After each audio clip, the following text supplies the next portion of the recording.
Hey everyone, and welcome to MG Thinking Out Loud. I'm your host, Maurice Griffin.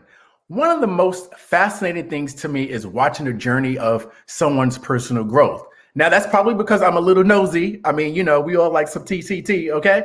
But other than that, for me, sometimes watching someone's journey gives me insight into my own journey. And that's just what my guest today, Christina McSwain, does for me. I would say Christina and I have been friends for about 10 years now, and I've had the opportunity to have a side seat to see the personal and professional evolution of Miss Christina McSwain. Now, as she continues to walk into complete self-awareness and self-acceptance and ownership of her true self-worth as a holistic Black woman, it actually inspires me to do the same thing. And that's why I want to invite her on the show today, so we could just have a conversation to discuss her struggles, yet rewarding fulfillment of becoming a holistic Black woman in our culture. So everyone, wherever you are, in your kitchen, your living rooms, at work, not working, please help me welcome Christina McSwain onto the show. Yes! Yes! Did you like that little write-up I did of you? Not that, honey. I said, well, let me go ahead on and embrace this. You better go ahead and embrace it, girl. Thank you for coming on today. I appreciate it. Man, I am honored, and I said this to you privately, and I will say it here. Like, it is such an honor when people trust me with their platforms, with their babies, with their visions, to think that they see something in me that is worthy to include means the entire world. So thank you for trusting my voice to be additive here. It really means so much. So thank you. No, thank you. I really appreciate that. I've told you this for years. I think you are so insightful. So, well, welcome to the MG Thinking Out Loud family. We just love to be here. Happy to be here. Thank you so much. And I guess we could just kind of start there, or how have you been? How have you been managing during this whole quarantine lockdown year? It's been a crazy year. Yeah, it really has been. I came into 2020 with a huge expectation. It was a milestone birthday for me. So in January, I turned 35. And so I started out this year taking a fabulous girls' vacation, just embracing myself, my body, my freedom, my friendships. And I just had so many thoughts about who I would become as I hit this midway mark between my 30s and the next decade. But then that came to a screeching halt when March settled and we realized that life as we know it would not be the same. And so the blessing is that I've been well. I have been healthy. My family is healthy. No major incidences in that regard. What it has forced me to do is just sit quietly. So I live alone here in Dallas, and it's left a lot of time for self-reflection. I've never taken so many walks, journaled as much as I have, listened to as many podcasts, asked myself as many questions as I have in this last year. And as difficult as it's been in some moments to know that I wake up every day and there's no one expecting me because I live alone, it's also been an opportunity for me to really sit with self and say, if this is who is going to be around you, you and yourself, you have to understand and embrace all of what that means, which is coming to accept every part of you. So it's been good. I'll say it's been good. Hugely reflective year, but I'm well.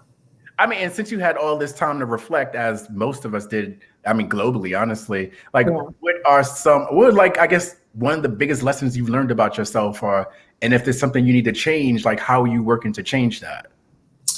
It's so funny because I just texted someone this morning and I want to read it. Yes, give me that tea. No, I want to read what I said to him because it really does capture what I feel. And I said, I feel like God is really helping me settle into myself in a way that I haven't before. I spend so much time thinking, walking, praying, and just being by myself that I am always thinking about the ways he wants to show me how to evolve into the highest and best version of myself right now where I am.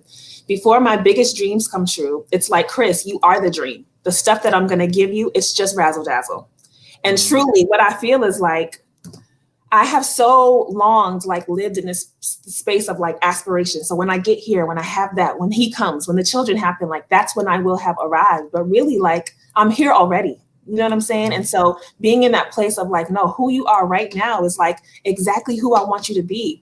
It's revolutionized the way that I approach my life because I'm not looking for these other external things to validate who I am, but I'm totally happy with who I am now. And absolutely, there's more room to grow and to become, more refined and more poised and more accomplished. But those things are not the core of what makes me great. I'm great because simply I am. So that's where I've landed. It's just a certain level of confidence that I'm walking in, and it feels good. It feels good. And it looks good too. May I add? You looking good. Come on now, face beat for the gods. There's not a whole lot of reasons for me to put on makeup these days. So I said, I'm going on MG thinking out loud. Let me put on a face. Okay? Well, and MG thinking out loud is a big deal. So you got to come with that face beat. Well, speaking of you, this talking about you being this woman who has arrived, you made this post on Instagram on November 17th. And I just want to read this post to you. It said, when you know who you are fully, actively, and intentionally, it changes the way you engage. People are less threatening because their attempts at invalidating you have no room to flourish. You don't argue because why would you? You recognize empty threats and gaslighting tactics with no fear because the need of proof is moot. You're you, and you know it well. Talking about somebody who knows who they are. This is a grown woman speaking right here. And I was like, all right, Miss Christmas. She is giving it to us right now. So I would say, I guess my question is, what type of self-worth struggles did you have to overcome to get to this point? Yeah. So I have lived a lot of my life like being a chameleon. So I always felt like in the different spaces that I was in, I had to acquiesce to be what I thought those spaces required or wanted from me. So with like my church group, I needed to behave this way, in my academic or professional spaces, I need to behave this way. And, with the popular girls who were popping in the streets, I needed to be that way. And so I was finding myself like trying to bend to always fit what I thought would be acceptable and desired in those spaces. And what it did for me is develop a complex because I was always searching myself to figure out what version of me was the most right. But what I realized is that me trying to move like that did a disservice to myself because I never felt settled. I never felt at peace. And so when I finally got to the root of like, you trying to be something for these spaces is not serving you well, it kind of like it lit a match under me, and it lit that fire and made me think about like, the core of who you are is good. Stop questioning it, right? Stop allowing other people to tell you about you. Like, you know you more than anybody else. Right. And so the core tenets of me, the core values that I hold on to, they are what make me great. And so when people try to like question it or, in interpersonal dynamics, if somebody tries to make you seem like you're the problem, like it can kind of throw you off your game. And on that day specifically, I was kind of in a tense space, like in a relationship. And, that person was just saying some things that was trying to like make me feel like what I was saying or expressing was crazy. But I know the way that I assess myself. If I'm asking myself questions, if I am being like, Chris, now you bugged out on that one, or, you might have chilled on that one. I don't need you to try to throw me off too. And so where I was on that day was really just saying like, nobody can like shake me because I know that I'm solid, period. And that has come after years and years of just self-reflection, of doing the work, going to therapy, prayer, like prioritizing my mental wellness. And so getting to this space has not been, an easy road, but I know 100% that I'm a solid human being. And so when people try to like question that or shake me off it, it's like, yeah, thanks, but no thanks. Right, exactly. I mean, and I am, you brought up therapy. Like I went to therapy for about 2 years. I stopped last year, but during this year I said, oh, Maurice, you might need to go back, issues resolved. So I'm an advocate for, therapy and practicing mental health. But why do you think like so many Black women, not only women, I don't want to limit it to them because like men as well, but like, why do we struggle so much with like our identity and like self-esteem, like why? So I think, and I can't speak for all, let me say that, like I'm one Black woman living a single, Black woman experience, but, I've had the opportunity to be in and around, communities where there are more of us. And so we share experiences. But I will say that I think that the concept that you brought today about holism and being holistic, it's like, I think sometimes we think that we have to parse out the parts of us that, we don't think will fit in certain places. And so it's like we struggle because we don't know that, if we come from the hood, that we actually have the credentials to be among the accomplished, or if we come from church, we don't think that we're cool enough to be a part of the people, and the groups that do, things outside of that. And so I think oftentimes we're often looking for people and things that are outside of us to like validate us. And so I think when we are unsure of the space that we own, then I think we keep looking to people to make us feel sure. And so I think that's what does it. I think we're always looking for external validation because we don't see in ourselves that we're enough.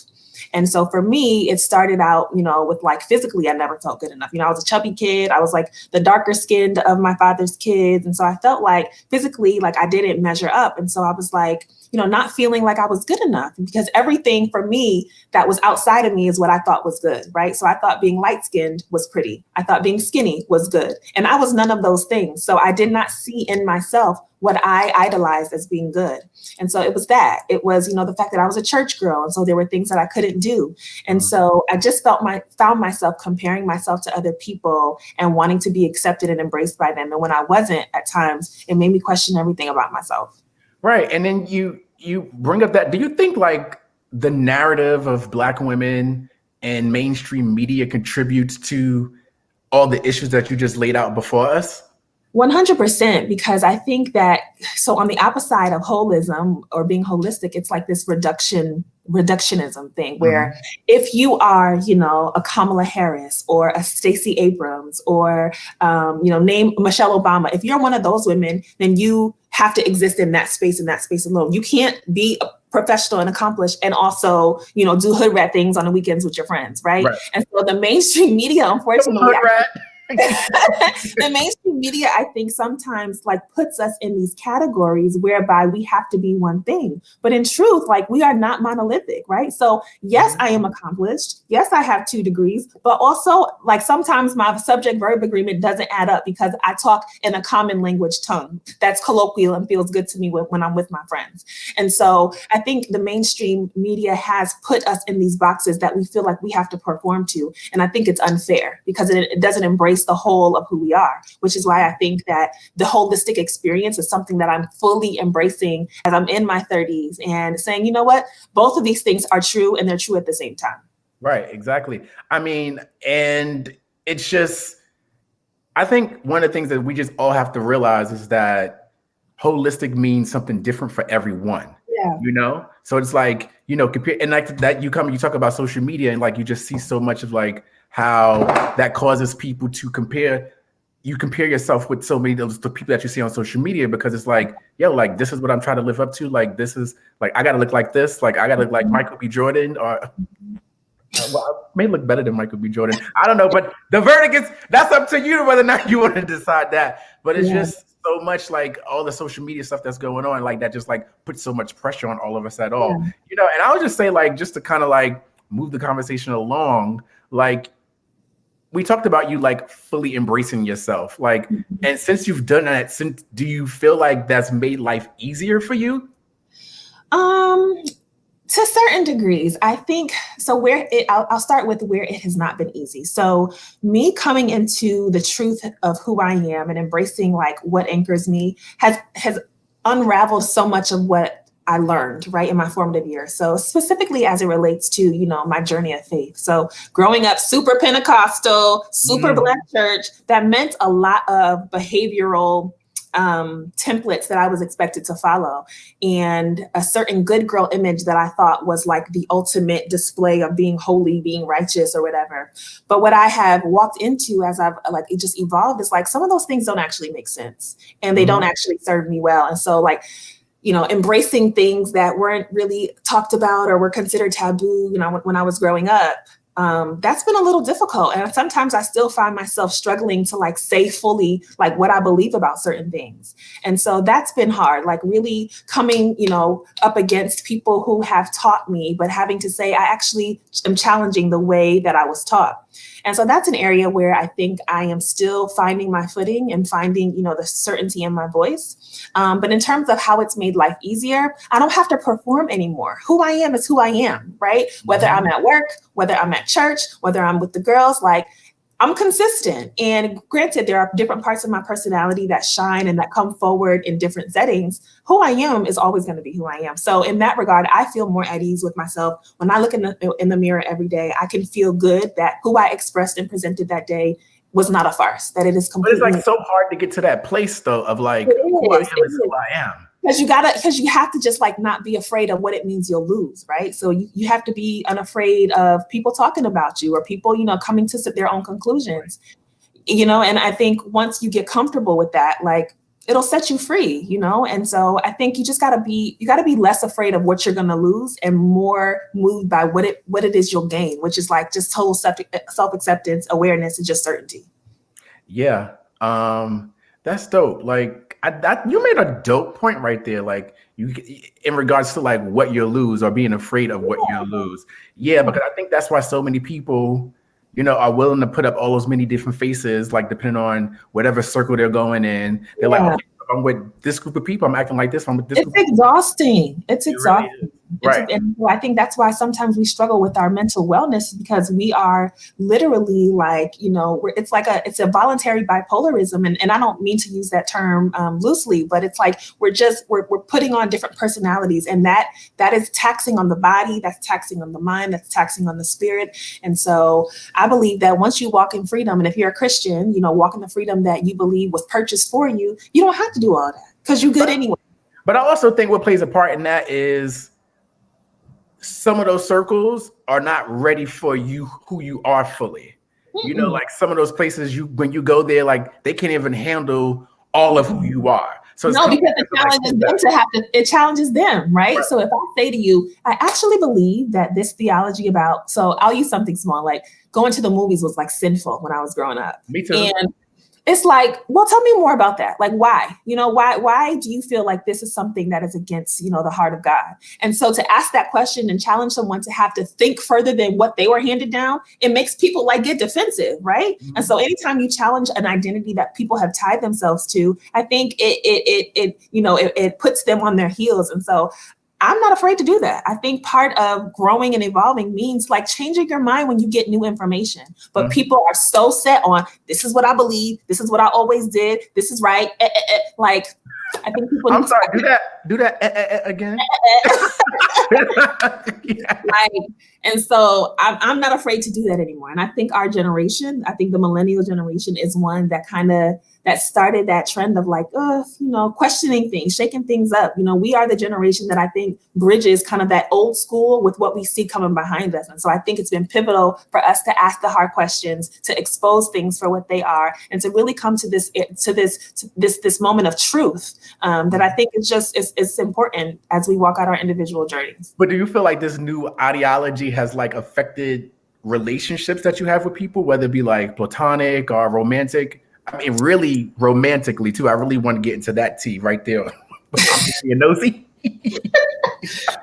Yeah, I do. I mean, I think, if you come up with people and y'all are all taught the same thing, but one veers off and starts to believe something a little different, and somebody else completely goes AWOL and completely like leaves like this common thread, I think it does kind of force people to like figure out, can I do life with this person? Can two people walk together if they don't agree? And so I have had to have challenging conversations with people who have always believed like I have, and said, I actually don't subscribe to that anymore. What does this mean for our relationship? And sometimes it doesn't work out. And you just gotta be okay with that, because I think to wear a mask in a relationship, whether it's a friendship or a romantic relationship, like somebody's always gonna feel like they're, getting the short end of the stick, and the relationship won't be sustainable. So absolutely, it's meant that I've lost people, but I think what I found was myself, and that's the most important. Yeah, that's the most important thing right there. Yeah. I mean, what would you say to being who you are right now? What would you say to that little girl, back in the day, or to the little girls right now who are so unsure with life? Oh, wow. Come on, think, MG, thinking out loud. You hear to think. Okay? Yeah. I think that to myself, I would say, girl, they don't know what they're talking about either. You know what I'm saying? Like, people who have tethered themselves to identities and to thoughts and to behaviors, most of that stuff is trauma just being expressed, right? Some of the rules that have guided our life are literally the manifestations of people being traumatized and in fear. And so they needed a rule to guide their life. And so they weren't able to fully walk in freedom. And so I would say to myself, like, the people who you think know all the answers and have life figured out, they actually don't know. And so I think that's freeing for me. And so it's like, if you look at even the example with, of my mother and I, our relationship, back when you're a kid, you think your parents know everything. You think they have it all figured out. They become like the model. We do, as much as we argue with them. But as a kid, it's like they set the rules, so they must know. But now being on this side of adulthood and talking to my mother and realizing where she was when she was 30 and 35, it's like, child, she didn't know what she was doing. She was winging it. And so now we're at this place where I'm like, I'm advising and giving, sharing wisdom with her, not to, undermine her experience in the years that she lived ahead of me, but it's just an honest conversation to say, like, Mom, I don't think when you instilled that in me, that was like, you were doing that from a place of freedom. You were doing that from a place of fear. And to be able to say that to people that you have done life with, it's tough, but it's freeing. So yeah, I would just say, girl, they ain't got it either. And embrace that. Yeah. Yeah, they don't know. I mean, I think about, I'm 35 as well. I'm not going to say who's older out of the two of us. Okay. Relax. I mean, I don't want to bring that up. 4 months between us. Everybody calm down. Everybody relax. Okay, I don't want to bring that up. I don't want to bring that up. That's not my business to tell that she's older than me. That's none of my business. But thinking about me being 35 and my mother at 35, and I'm like, wow, like and then plus she was just dealing with a lot, So she probably at 35, I think she probably at least had like as 4 of us. So she probably had at least 3 kids by that time. And I'm like, how were you doing it? My mother had all her kids by the time she was the age I am now. She actually had me, I think she was like 24. And how many kids does she do? My mother had 3 children. Okay. But I have, so that's another situation. A lot of other siblings outside of us 3. But I'm saying all that to say, my mother was at 24, she was just trying to figure it out. And I think, knowing what I know now, I have to give a lot of grace for what she was able to accomplish. My mother raised 3 solid kids, you know what I mean? But she didn't have all the tools. I think the other thing is our parents didn't have the information that we have. They weren't having conversations about emotional intelligence, and, they weren't going to therapy. They weren't necessarily giving language to the traumas that they endured. So they were just out here trying to like keep our basic needs met. Don't talk about like the emotional needs. Like there wasn't even a capacity to understand that. And so I think our generation having more of that language, having more of these tools, it sets us up to do something a little bit different. And so that's what I would hope for and look forward to. Yeah, and I think they focused less on even having a happy life, right? It was just like, okay, get a job, pay your bills, and that is it. Where we're like trying to live a fulfilled life, trying to incorporate, your passion with your professional life, trying to intertwine those things. And it's just like, wow, just like we're managing, or we're trying to manage something that's completely different from the life that they know of, because I had like resigned from my job, like last year, but my mother, and I was like, she's like, well, why? I'm like, I hate it. Like, I hate going here every day. But she didn't say it, but I can tell, like, it's hard for her to kind of comprehend. Why would you need a good job? Right? Like, number one, it wasn't good. No. But like to leave a place of employment, my mother has been, and I say this with as much respect and deference in the world, but my mother has been at her job now since I was 2 years old. I can't imagine being at a place for 30 plus years, and not evolving to like explore other passions. And I know my mom, she has other passions and things that like light her fire. But for her, it's like, well, I'm here now. I might as well keep pushing till retirement. And I don't think that way. Like there are so many things that make me who I am. How can I not explore the quirky, crazy things that are a part of my life, outside of just what I do every day? And so I think that that sets me apart a little bit as a woman, because I'm going to pursue my dreams. It doesn't make sense that I have this thing for fashion, and I also am a writer, and I also like really care about health and wellness. Like, how do all those things live together? I don't quite know, but they do. And so it is my task to like explore all of those things and make them a part of all that is Chris. My holistic experience means that all of these things have space in the woman that I am. And so I'm just grateful for the access and awareness that I have to be able to have those conversations with myself and with my friends. Right. Yeah. I just want to say, I do see the people comments. I saw like Taisha, Nayoka, see Muhammad, Jason. Hey, friends. Right. Come on, friends, chiming in, watching our conversation. So I just want to thank you guys for watching. So I see if you got any questions, just put it up, and we can see if we address it. But I know we got to run soon because I don't want to hold you up because you look like you dressed for a hot date. So I don't want to come between you and I am top cute. Okay, in the era of 2020, we get cute from here up. That's all. It's the rest you don't even want to see. Okay. All right. Well, I won't tell you. I got on shorts and flip flops right below right here. Look, I got on a whole slipper right here. I understand. I get it. But before I let you go, I just want to ask you one last question. Sure. I mean, the older I get, I understand the importance of representation. And how much it relates to like your self-esteem and self-identity. So as a Black woman, how did you feel to see the first Black woman elected to the second highest office of the land? Like, what did that represent for you? So, that the day that it was finally announced that they won.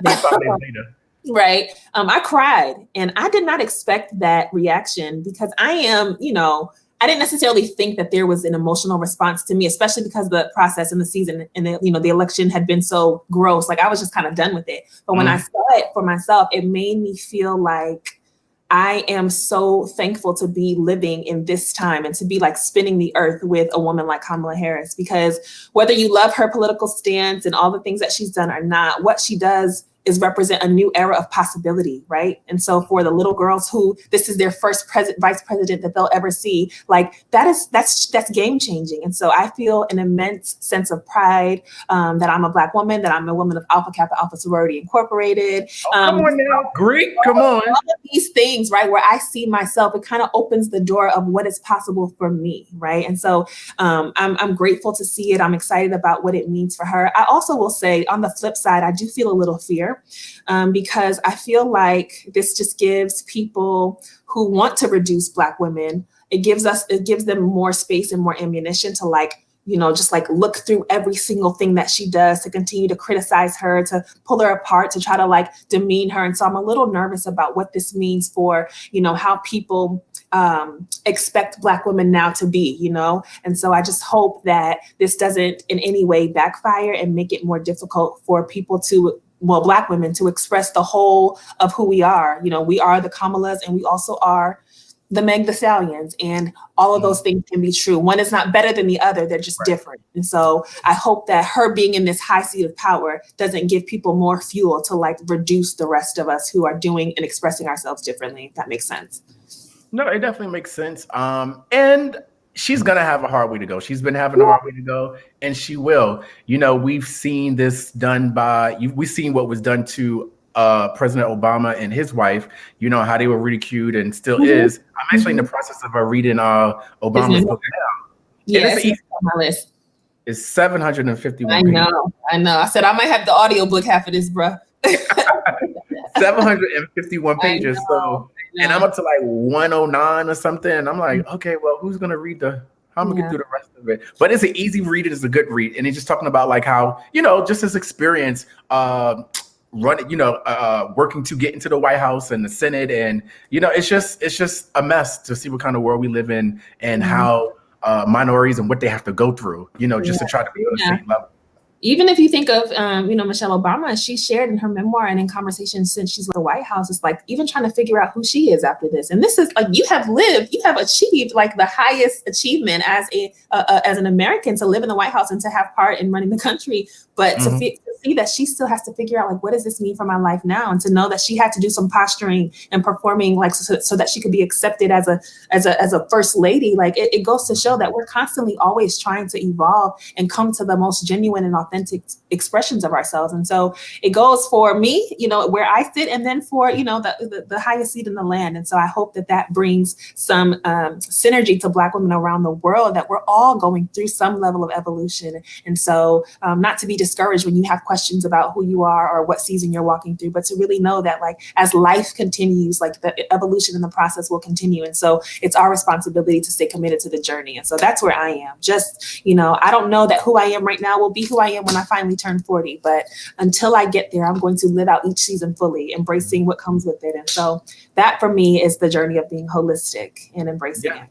And we're evolving. So who you are now, you won't be who you are when you're 40. Right. There'll be so much you learn about you between now and then. But right before we go, I knew you were going to because I know you, I knew you were going to bring up God.